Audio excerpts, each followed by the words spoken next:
तो फिल्म की शुरुआत होती है हेलिना नामी लड़की को दिखाते हुए, जो पिछले 20 साल से ऑर्बिटर 9 नाम की एक स्पेसशिप में रह रही है। पता चला है कि ये स्पेसशिप सेलेस्टियल प्लैनेट की तरफ बढ़ रही है, ताकि वहां जाकर पता चलाया जा सके कि सेलेस्टियल प्लैनेट इंसानों के रहने के काबिल है भी या नहीं, क्योंकि अब जमीन आहिस्ता आहिस्ता तबाह हो रही है और इंसानों की आबादी बढ़ती जा रही है। इसीलिए इंसानों को रहने के लिए नए प्लैनेट की तलाश है। हेलिना को असल में उसके मॉम डैड 20 साल पहले इस स्पेसशिप में लेकर आए थे। वो यही पली बढ़ी अपने मॉम डैड के साथ। वो जानते थे कि उन्हें 40 साल लग जाएंगे सेलेस्टियल प्लैनेट तक पहुंचने में।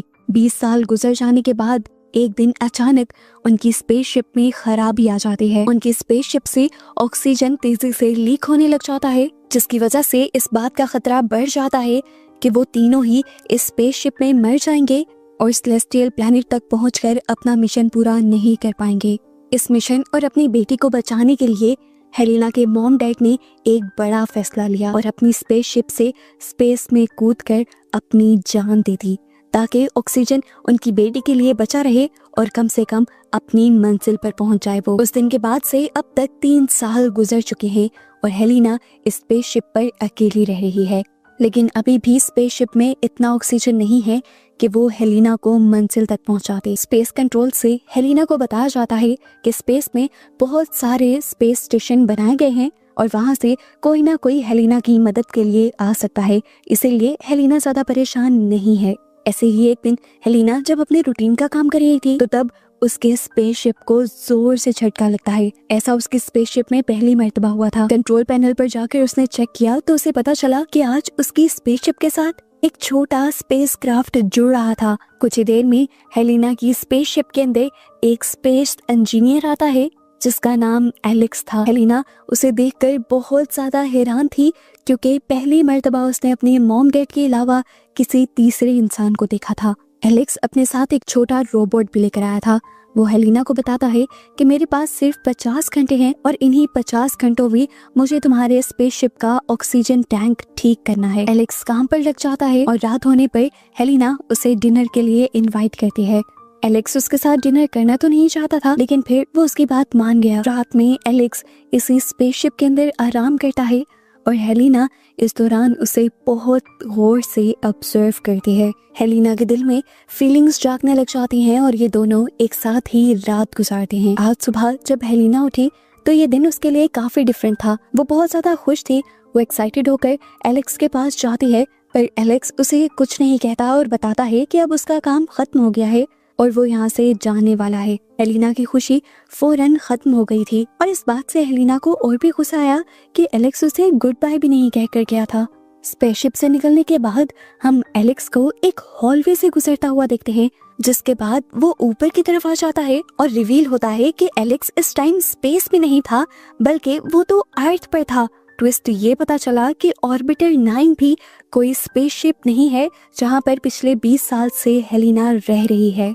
ऑर्बिटर 9 असल में एक बंकर है जहाँ पर हेलिना के ऊपर एक्सपेरिमेंट हो रहा है। और एलेक्स जब इस जगह से बाहर निकला तो दिखाया गया कि ये एक पूरी फैसिलिटी थी जिसे मिलिट्री के लोग गार्ड कर रहे थे और फैसिलिटी के बाहर लिखा हुआ था प्रोजेक्ट ऑर्बिटर। एलेक्स जाकर अब अपने बॉस से मिलता है जो असल में इस प्रोजेक्ट का हेड है। यहाँ पर हमें इस प्रोजेक्ट की डिटेल्स पता चलती हैं और पता चलता है कि यहाँ पर 10 ऑर्बिटर हैं। इन सब में ही हेलिना जैसे लोगों को रखा गया है जो ये हकीकत नहीं जानते कि वो लोग अर्थ पर एक फैसिलिटी में हैं। उनके दिमागों और बिहेवियर्स पर एक्सपेरिमेंट हो रही हैं ताकि साइंटिस्ट जान सकें कि जब सच में इंसानों को सेलेस्टियल प्लैनेट पर भेजा जाएगा तो वो कैसे बिहेव करेंगे।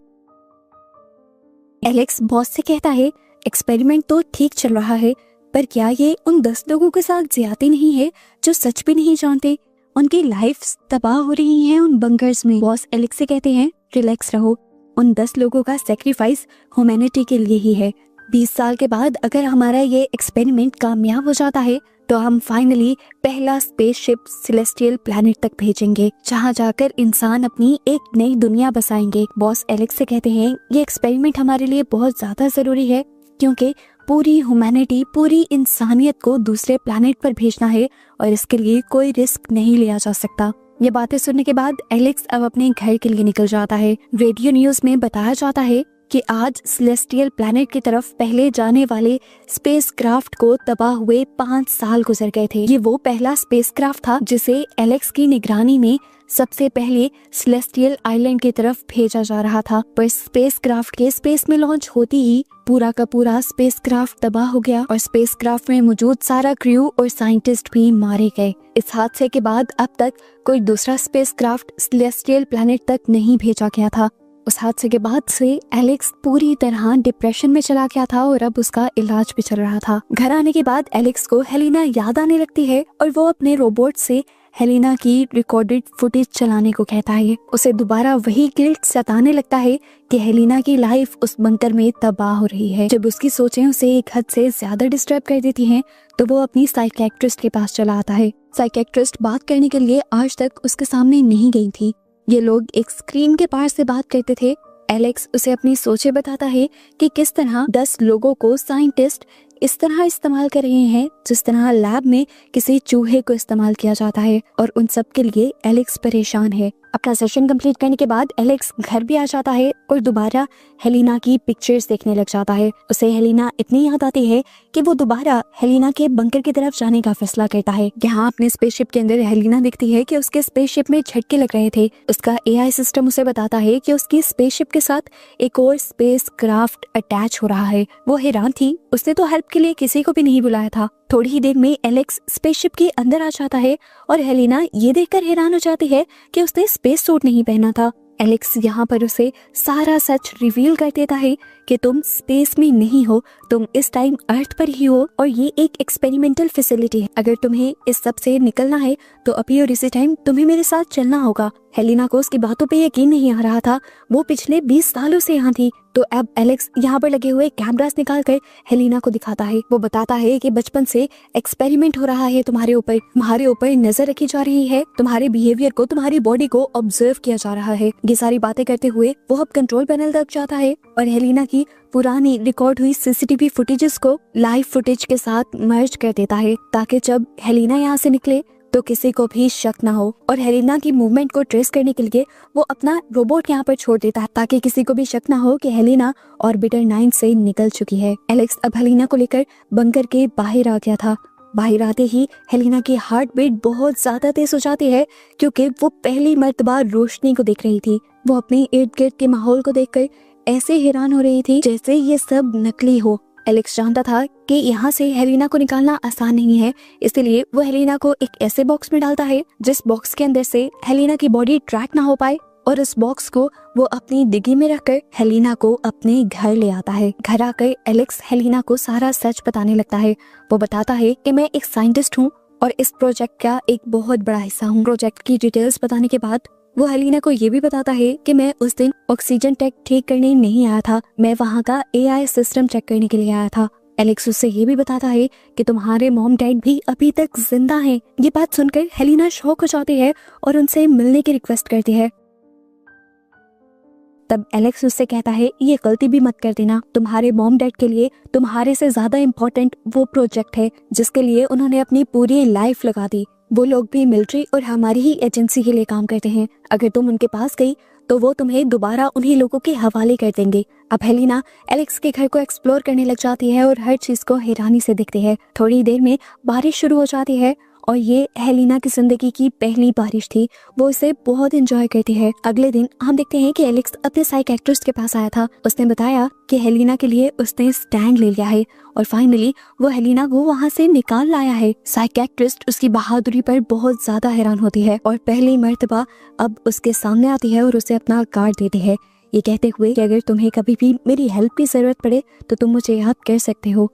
घर आने पर एलेक्स देखता है कि हेलिना उसके कंट्रोल रूम में थी। वो उसे बैठकर सारी चीजें समझाने लग और बताता है कि यहाँ पर बैठकर मैं उन 10 लोगों के ऊपर नजर रखता हूँ जो उन ऑर्बिटर्स के अंदर हैं, जिन्हें वो लोग स्पेसशिप समझ रहे हैं। इन लोगों को यही पता है कि वो स्पेस में सफर कर रहे हैं, पर दरअसल उनके ऊपर एक्सपेरिमेंट हो रहा है। उनके पूरे ऑर्बिटर के अंदर कैमरास लगे हैं सिवाय बेडरूम के और वॉशरूम के। ये सुनकर हेलिना डर जाती है और कहती है, अगर अब मैं कैमरास में ना नजर आई तो अथॉरिटीज को पता चल जाएगा कि मैं वहाँ पर नहीं हूँ। तो एलेक्स बताता है कि मैं पहले ही तुम्हारी रिकॉर्डेड फुटेज को लाइव फुटेज के साथ मर्ज कराया हूँ ताकि किसी को शक ना हो। एलेक्स हेलिना को यहाँ पर एक और बहुत बड़ा सच ये भी बताता है कि कोई भी इन ऑर्बिटर्स से पूरी जिंदगी बाहर नहीं निकल पाएगा। आज से 20 साल बाद ऑर्बिटर के अंदर जब इन लोगों का टाइम पूरा हो जाएगा तो इन लोगों को बताया जाएगा कि सिस्टम में कोई प्रॉब्लम होने की वजह से ये लोग गलत रास्ते पर चले गए हैं और अब सेलेस्टियल प्लैनेट तक पहुंचने में और भी 20 साल लगेंगे और उस टाइम सच में उन ऑर्बिटर्स को स्पेस में लॉन्च किया जाएगा।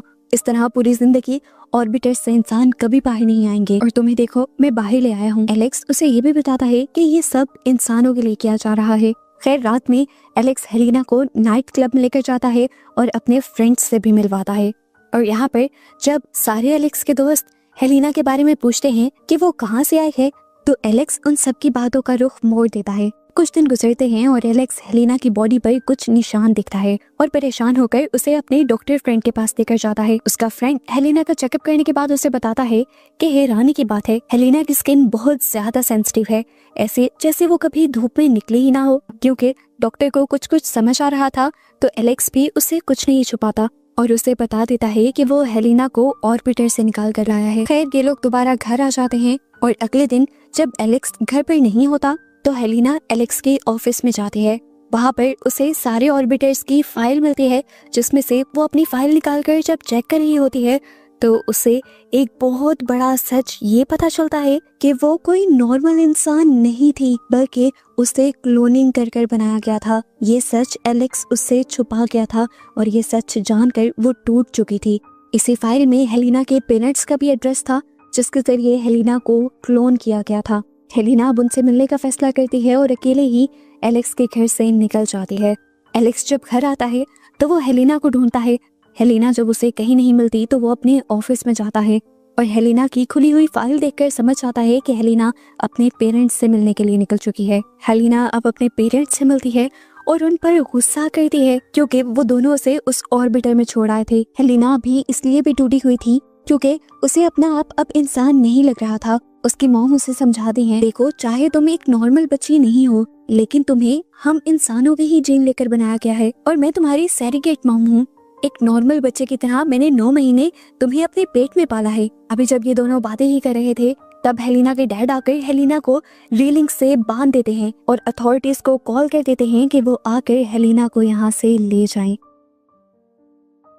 हेलिना समझ जाती है कि एलेक्स ने सच कहा था। उसके पेरेंट्स के लिए उससे ज्यादा उनका ये प्रोजेक्ट इम्पोर्टेंट था। पर हेलिना की मॉम के अंदर अभी भी हेलिना को लेकर इमोशंस थे। वो यहाँ अपने हस्बैंड को ही बेहोश कर देती हैं उसके सर पर कोई चीज मारते हुए और हेलिना को यहाँ से भगा देती हैं अथॉरिटीज के आने से पहले पहले। कुछ देर तक वो सड़कों पर ही भागती रहती है और तभी उसे एलेक्स मिल जाता है जो उसे ही ढूंढ रहा था। हेलिना उससे भी बात नहीं करना चाहती थी क्योंकि उसने भी हेलिना से सच छुपाया था। एलेक्स के पास भी अपनी सफाई में बोलने के लिए कोई लफ्ज नहीं थे। उसने बस हेलिना को गले लगा लिया। यहाँ अब अथॉरिटीज को पता चल गया था कि हेलिना ऑर्बिटर से बाहर निकल आई है, इसलिए वहाँ के लोगों में एक अफरा तफरी सी मच जाती है। अथॉरिटीज ये फैसला करती हैं कि हेलिना को मार दिया जाएगा क्योंकि उनके इस प्रोजेक्ट को तब तक सीक्रेट रहना था जब तक वो ऑर्बिटर्स को स्पेस में लॉन्च न कर देते। एलेक्स जानता था कि अथॉरिटीज जल्द ही उस तक आएंगी, इसलिए वो हेलिना को लेकर अपनी साइकियाट्रिस्ट के पास चला जाता है और साइकियाट्रिस्ट भी उसे छुपाने के लिए मान जाते हैं। मिलिट्री सोल्जर्स जो हर जगह हेलिना और एलेक्स को ढूंढ रहे थे वो एलेक्स और हेलिना को ढूंढते हुए उसके कॉन्टेक्ट्स के सभी घरों में आते हैं और ऐसे ही साइकियाट्रिस्ट के घर भी आ जाते हैं। उन्हें देखकर साइकियाट्रिस्ट घबरा जाती है तो ये समझ जाते हैं कि साइकियाट्रिस्ट ने ही उन दोनों को छुपाया हुआ था। इस टाइम हेलिना और एलेक्स उस स्क्रीन के पीछे थे जिस स्क्रीन के पीछे से वो हमेशा अपने पेशेंट्स से बातें किया करती थी। हेलिना और एलेक्स इन सभी लोगों को देख सकते थे। साइकियाट्रिस्ट जब उन्हें सच्चाई नहीं बताती तो वो साइकियाट्रिस्ट को ही शूट कर देते हैं और पहली मर्तबा अपने सामने होते इस मर्डर को देखते ही हेलिना चीख मार देती है और ऐसे ये लोग यहाँ पर पकड़े जाते हैं। और इससे पहले कि कोई और उन्हें पकड़ लेता वो लोग इस बिल्डिंग से निकलकर ऊपर की तरफ भागने लग जाते हैं। अभी वो थोड़ी दूर गए ही थे कि हेलिना ने रुकने का फैसला कर लिया। वो जानती थी कि अथॉरिटीज किसी भी तरह से उन्हें पकड़ लेंगे चाहे वो जितना भी भाग लें, इसीलिए वो अपनी गिरफ्तारी दे देती है ताकि कम से कम एलेक्स बच सके। रात में एलेक्स टूटा हुआ नाइट क्लब में आ जाता है जहाँ वो अपने फ्रेंड डॉक्टर से भी मिलता है और दिखता है कि उसकी कंपनी के लोगों ने डॉक्टर को भी बहुत मारा था। उसी के बारे में पूछने के लिए। यहाँ पर डॉक्टर उसे एक और हैरानी की बात ये बताता है कि उसने हेलिना के बहुत सारे टेस्ट किए थे और टेस्ट के रिपोर्ट्स के मुताबिक उसे पता चला कि हेलिना अर्थ के एनवायरनमेंट में सरवाइव कर ही नहीं सकती, क्योंकि वो पिछले 20 साल से ऑर्बिटर के अंदर रही है और अगर उसे जिंदा रखना है तो उसे वापस ऑर्बिटर के अंदर ही जाना होगा। ये सोचते हुए एलेक्स के दिमाग में एक नया आइडिया आता है और वो फौरन अपनी कंपनी में वापस जाता है, जहाँ पर हमें पता चलता है कि अथॉरिटीज हेलिना को मारने का ऑर्डर दे रही थी, क्योंकि वो जानते थे कि अब हेलिना को ऑर्बिटर 9 से बाहर निकलने का रास्ता पता चल गया है और अब हेलिना ऑर्बिटर 9 के अंदर नहीं रह सकती थी। इससे पहले कि वो लोग हेलिना को मार देते, एलेक्स वहाँ आकर अपने बॉस से कहता है, मेरी बात सुनिए, हेलिना इस टाइम प्रेग्नेंट है और उस बच्चे का डैड मैं हूँ। हेलिना अर्थ के एनवायरनमेंट में सेफ नहीं रह सकती। मैंने उसके बहुत सारे टेस्ट करवाए थे।